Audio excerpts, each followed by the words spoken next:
Hey guys, welcome back to my channel. It's Bell and SRNA. I am back with another video. If you are new here, welcome. In today's video, I'm going to be discussing how to pay and save for CRNA school. So if you're interested, then please keep on watching. So first things first, if you are interested and you love watching my videos, interested in becoming a CRNA, want to go to CRNA school, then definitely subscribe to my channel. Definitely click the bell notification so that you are notified whenever I upload. I do plan on uploading every Thursday, so definitely be on the lookout for that. So how exactly do you pay for CRNA school? How do you save? What are some ways you can save? I will first give you kind of like my story as to how I saved, if I saved. So for me personally, when I was 19, I bought my first home. So I moved from my parents' house, bought my home, and I lived there for about 5 or 6 years. When I bought my home, I had already purchased it with equity already in it. So when I decided to end up selling my home, I pretty much made a pretty good profit. I made double what I spent.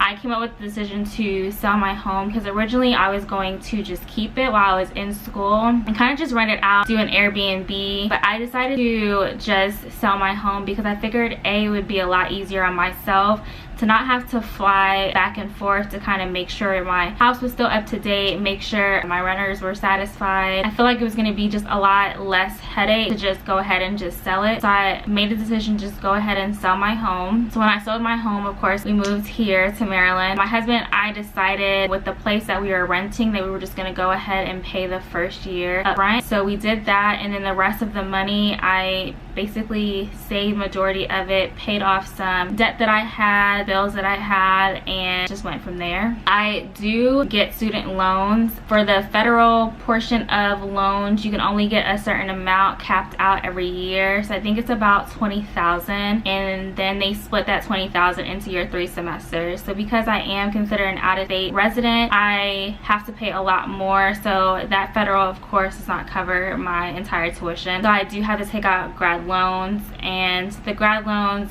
it's able to cover my entire tuition, and I do get a pretty nice refund. So I do get a pretty nice refund that I'm able to I store that away and kind of keep that to the side. When I was traveling as a travel nurse, I did make a lot of money. I did a couple of strikes to where I was able to save some money, pay down a lot of my debts prior to attending school. However, I will have to be honest and say that I didn't really save as much as I really wanted to, coupled with the fact that I was pregnant and I did decide to have a baby before going into CRNA school. So that right there is kind of why I wasn't able to save as much as I wanted to. But I definitely do recommend saving as much as you can. Some of the suggestions that I feel like would help you save or help pay for CRNA school. So one, I definitely do recommend travel nursing. Travel nursing is a great way to make a lot of money in a short amount of time. When I worked in California, I was making anywhere from $2,500 to $3,000 after tax, bringing that home and able to pay the rent that I lived in, you know, my house, and pay the rest of my bills and still have money left over. That is a good way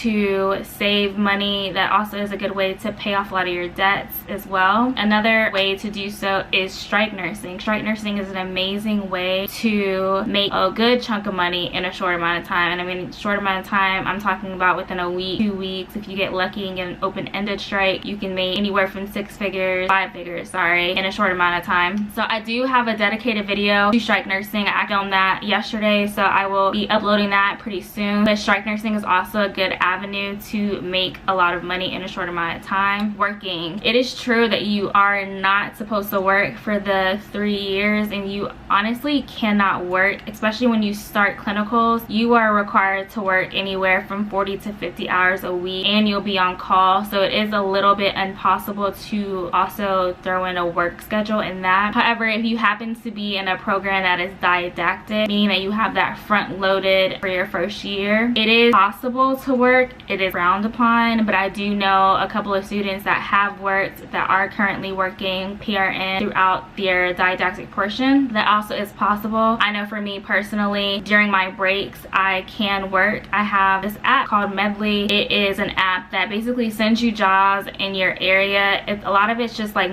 Monday through Friday jobs, office jobs, doctor's offices, outpatient clinics that do like moderate sedation, pre-op pre-op, post-op, kind of like one-day surgery. It's super easy. They're super flexible. You can get anywhere from $200 to $400 a shift. So I will leave everything in the description here. I highly recommend it, and there is no requirement, so you can work whenever you want to. That's a good way. If you are interested in working while you're in CRNA school, you can do something like that, especially on your breaks. It's a good way to make just a little bit of extra cash. Grad loans. I do know there are a few students, or actually I would say several students, that do not have, like myself, a family, a husband, that you know, you have that second income coming in. You can live off of grad loan. You do get quite a bit of money to where you can live off of grad loan. However, do keep in mind that you probably will have to make some sacrifices. You may not be able to eat out every day. You may not be able to get your nails done, your hair done. You may have to eat ramen noodles for a couple of days out of the week. So just kind of figure out what works best for you. You may actually have to get a roommate to just make it easier. And always keep in mind that it's literally just for 3 years. You have to kind of thug it out for 3 years, and once 3 years is up, you can do whatever you want to do. You can enjoy the finer things in life like you were living before, but you kind of just have to rough it out for 3 years. That's it. And 3 years goes by like that. Definitely figure out what works best for you. Another way that you can pay for school is scholarships. Apply to scholarships. Apply to a ton of scholarships. Whether it's $500 or whether it's $10,000, that is going to shave off money off of your tuition, and that is something that you want, right? You want to be able to pay less money back in the end. I will list a couple of scholarship opportunities that I'm aware of in the description box below. Be on the lookout for that. Another thing that I just recently heard about, but it's not a good fit for myself. I do know a lot of people, especially in my school, are applying for the Army Reserve. So basically the Army Reserve, you apply, they will pay for your school and they'll pay you to go to school. Only requirement that they require is at the end you will be doing Army Reserve. I think it's either for 2 years or for 4 years. If anyone actually knows, just please correct me in the comments below. They just require you to give them back 2 or 4 years in the Army Reserve, and your whole entire tuition is paid off. I think that's a great way. And then honestly, when you think about it, at the end of the day, don't let how much you have to pay in tuition stop you from going to school. I know that was my biggest concern for a while, which is why I hesitated on applying for so long. I should have applied years ago, but I didn't. Don't let the money, the aspects of paying for tuition stop you from going back to school, stop you from applying to CRNA school. When you are a CRNA, there are so many different ways and avenues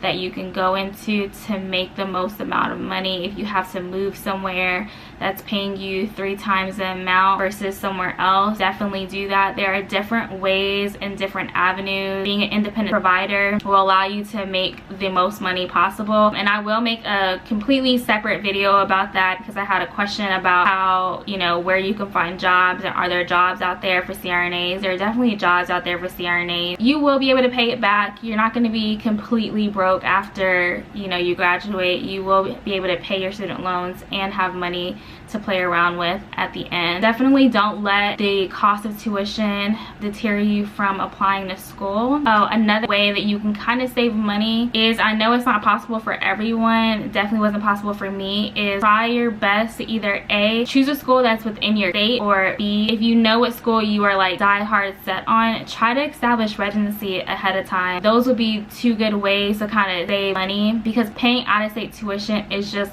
a lot more money. Why throw away money when you can just basically either attend school in state or establish residency prior to? However, it is not possible for everyone. A lot of states don't have CRNA schools in their state, and so you are forced to go out of state. And because of the demand and the different types of programs, you know, we try to find a program that's best going to fit our needs. So paying out-of-state tuition is a bit of a bummer, but in the end you will make that money back, and in the end it'll be all worth it. So hopefully this video was super helpful for you. If you have any questions, please feel free to DM. I will definitely have everything that I mentioned in the video listed on screen and in the description box below. Don't forget to like, comment, and subscribe, and thank you so much for watching.